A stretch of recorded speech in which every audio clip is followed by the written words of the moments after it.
এই পরিবারটি অনেক ত্যাগী পরিবার, অনেক ত্যাগ স্বীকার করেছে। যেমন প্রধানমন্ত্রী দেশ ত্যাগ করেছেন, তারপরে ওনার এই কি ভাগিনী উনি পদত্যাগ করেছেন ব্রিটিশ পার্লামেন্ট থেকে।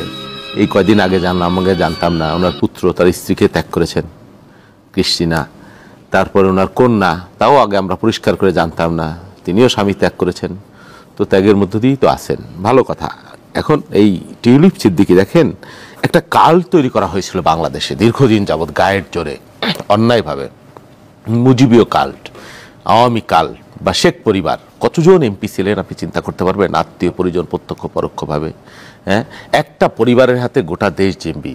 ওই সময় যেমন একজনই নেতা, একজনই অবতার, একজনই মহান, শেখ মুজিব, এর বাইরে আর কেউ নাই। তাজউদ্দিন নাই, জিয়াউর রহমান পাকিস্তানের চর, কর্নেল জেনারেল এম এ জি উসমানী, তারও কোনো অবদান নাই। সৈয়দ নজরুল বলেন, ভাসানী বলেন, কেউ না। এবার